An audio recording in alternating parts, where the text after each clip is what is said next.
Let's have a quick look at 3 ARP synths that I picked up at the beginning of 2020. They were all in extremely rough shape, so we have them going. Thanks to John from PM Foundations, we were able to get all 3 of them working. So there's a little brother. There's an ARP Axxe with the keyboard cut off. I'm sure that was fairly traumatic. And an ARP Odyssey. These are all from around the mid-1970s. Everything's being played from the Odyssey keyboard. And what I'm going to do is, everything's actually running through some PM Foundations buffered multiples on my Euro rack. And that's and then into the CVs and the gates on the rest of it. The little brother's an odd little thing. It's got 4 ranks and 4 different sounds. You can use them all simultaneously. It also has an LFO with a depth and a delay. So there's actually a trigger that runs into the little brother from the keyboard, and that triggers the delay. So let's start quickly. There are demos of all of these separately out there, so we won't go into too much detail. The little brother is actually running through the Axxe's VCF, so I'll crank that all the way up so we can hear it. And let's see if that works.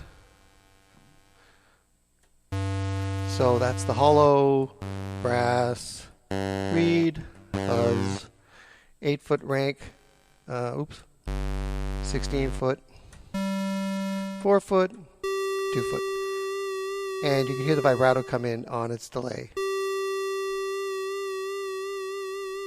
So that delay is actually set by a trim pot, which might not be a bad idea bringing that out to the front panel someday. So let's just, so there's that's the little brother. And you can hear it's running through the Axxe's VCF.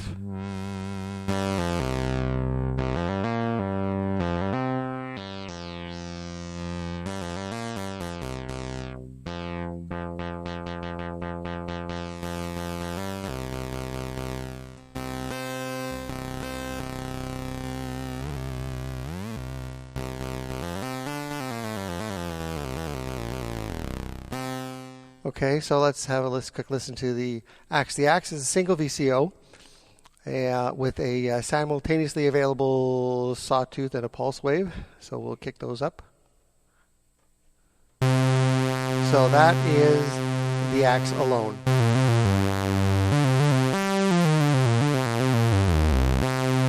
It's actually, let's put that up a couple octaves. There's a little bit of glide coming from the keyboard on the Odyssey. I kind of do that because I just kind of like that sort of 70s synthesizer sound. So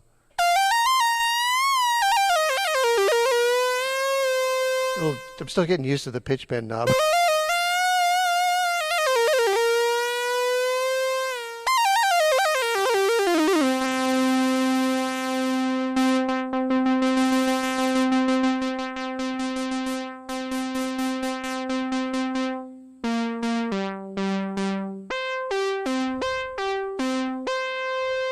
So that's the Axxe.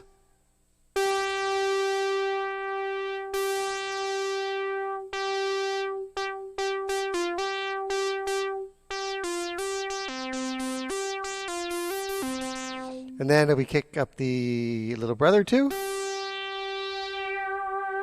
And you get to hear them both.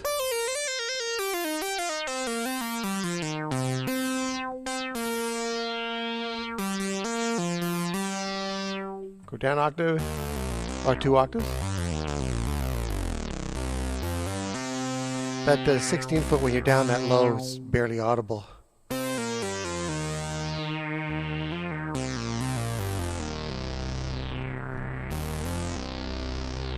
get some growl out of it, though.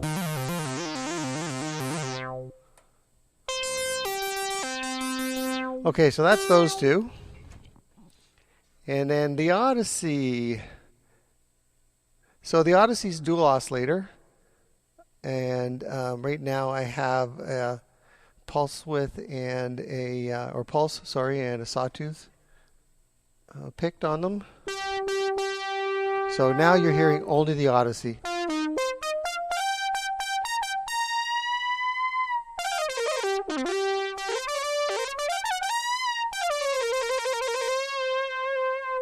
Now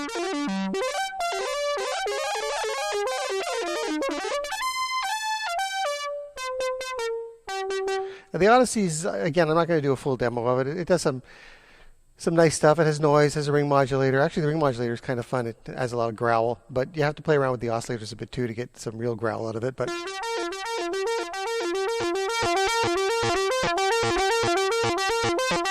if you tune the oscillator, you'll get a lot more interesting sound out of it.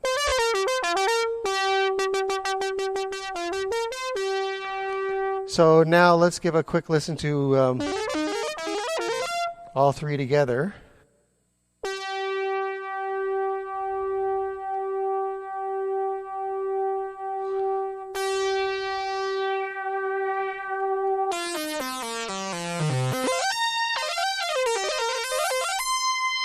So that's kind of neat. So you got a lot more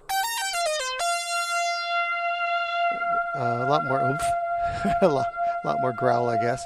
And that cool little delayed vibrato is kind of neat.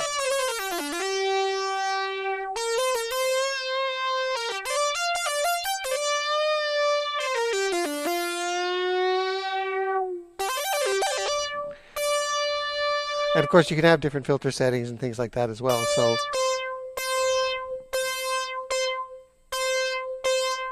you could have one doing a fast decay and one doing a slower decay.